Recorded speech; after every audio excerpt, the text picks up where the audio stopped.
these small little, but it was appealed to the Mexican public.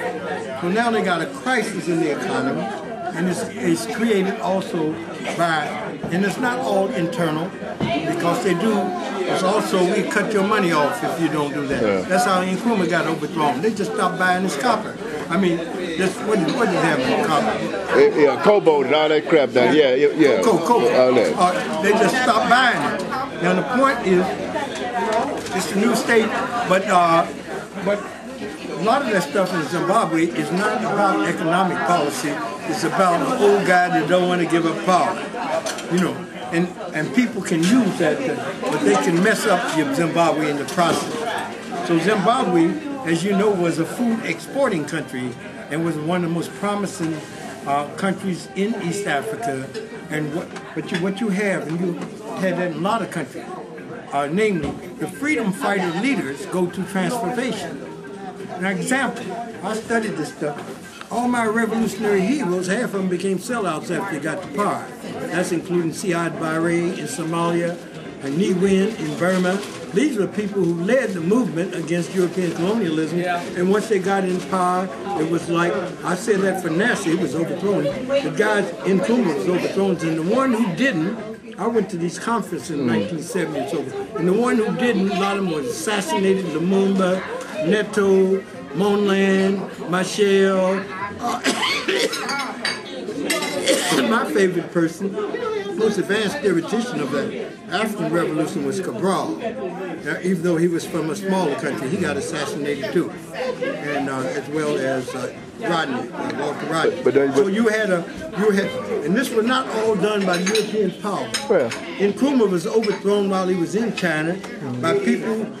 When Nkrumah changed his position from I speak of freedom to class struggle in Africa, he was going to the left. Now they're trying to bring, it's really something, because it's going to be too free. African unity is now is less developed than European unity, even though 30, 40 years ago it was more developed. And the African Union does stop a step forward. But that's the way history is. It's difficult, and people looking for some, problems are solved in history. Like they're getting ready to set up regional currency in Asia. How long did it take them from the proposal in 1957 for a European Union for the family to get to a euro? It took them, quite a while, yeah. It took them 33 years. You can't just decree things into existence. And Nkrumah said that at the Cairo conference in 1967, he had a critique of African socialism.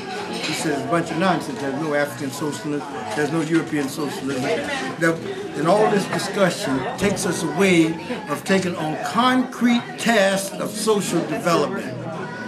And of course, that's when they realized, and those sellout Ghanaians overthrew it. It ain't the Europeans doing it on their own. Right, oh yeah, well that's time where you can succeed is with the internal. They did that with South America. That's why when I used to teach on them, with the Africans, until they took all our courses out of their required courses, I told Africans they should study the Pan-American movement, because it goes back to 1800, and after 200 years, half of them are still in the semi-colonial state. Let me ask you this question. Are we getting ready to have one currency in North America?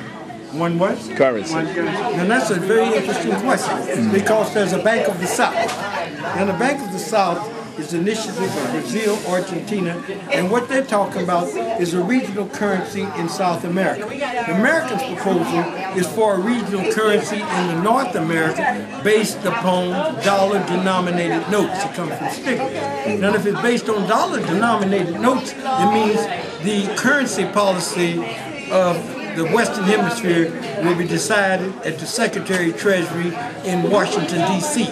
They rejected that. They tried to run that on Argentina when they had the financial crisis. They said, forget about the peso, dollarize their currency. They got some of these smaller countries to do it. So they created Mercosur. Uruguay tried to have it both ways. I'm going to negotiate with the United States as an individual country and stay in this multilateral. And they told them, you either get in or get out. They backed off of it. So we about to lose one of my scholars here. I don't want you to dominate our way.